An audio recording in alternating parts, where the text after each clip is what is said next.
Welcome to Team Bee Farm! Today, we are going to give you 5 tips for some good homeschooling and for how to wrap up your school well and strong. Well and strong. This video is in collaboration with Jessica from the Waldock Way and Abby from Rooted in Rest, and there will be a whole collaboration of homeschooling moms and families giving their tips on how to finish the homeschool year strong.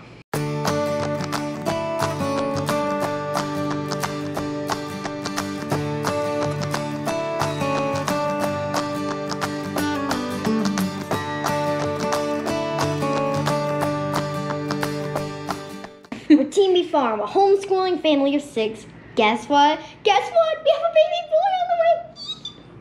on the way. Yes, next week we're expecting our first baby boy. We currently have 4 girls in our homeschool. 4 girls, 1 boy. All right, let's get started with our tips. Yay! All right, Bug, tip number 1 is a good read aloud. If your kids like dragons and their study essay on the Wild West, then give them dragons for your read aloud. The read aloud doesn't have to directly relate to your unit study. Keep that in mind because you don't want to bore your kids to death with a dry this happened history. Right. And actually last month's Homeschool Show and Tell collab was about good book recommendations. So if you haven't watched that collab, you're going to want to check it out. Please. To see if maybe you can find a new read aloud for your family that gets the kids excited. All right, Bug, what is tip number 2? Tip 2, field trip! Yes, it is getting to be spring with nice weather, so we recommend you get out there and get those field trips in. What are some ways that we can do field trips, Bug? You can do field trips like a park, maybe something that relates to your unit study. For example, if you're studying Lewis and Clark for a class up in Astoria, Oregon would be nice. Yeah, you can also do simple things like Bug said, go to a park or go on a nature walk around your community or where you live. Now, one thing that we love to do during the spring is to get outside. You can, yeah, you don't have to do school in your schoolroom or at your kitchen table. You can get outside and enjoy the sunshine. Change of scenery. Yes, have a change of scenery. So with field trips, we just recommend changing up your learning environment. And our 3rd tip is a class pet.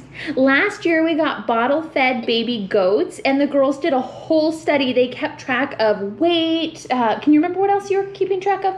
I did the favorite activities. So Bailey's was eating our rose bushes. Their favorite activities. We were keeping track of how much milk we were having to feed them. All of that, the girls were keeping a log and they were also doing goat research. This year, what did we get for our class pet?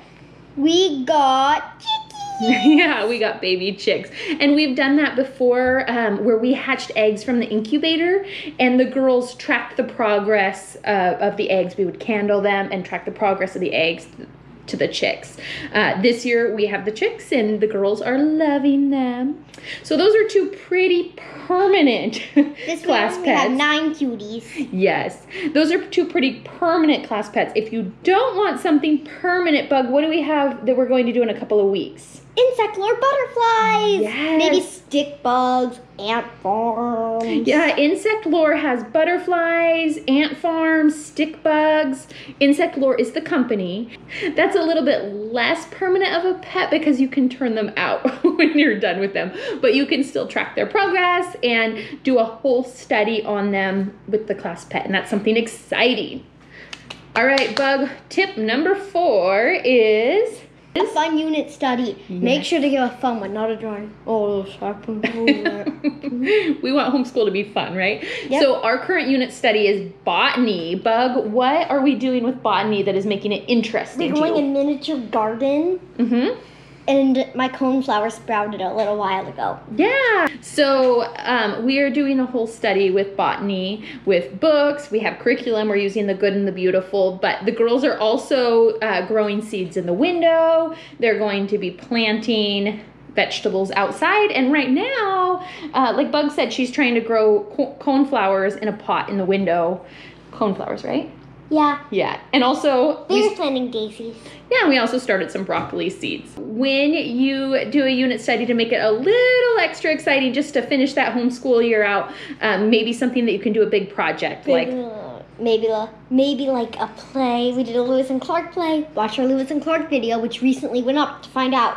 Yeah, something that you can do a big, exciting project that everyone's ready for. All right, Bug, our last tip to keep motivated for those last few months is... Drum roll, please. An end of year party! Or activity.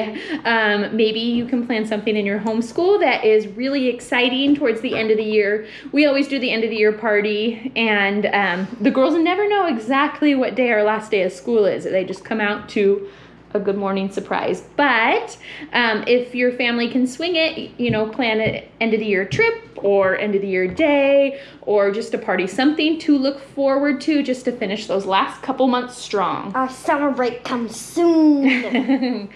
All right, so those are our 5 tips for finishing your homeschool year strong. We hope that you learned something from this video, and we'd love it if you'd stick around. We'll catch you next time. Please stick around.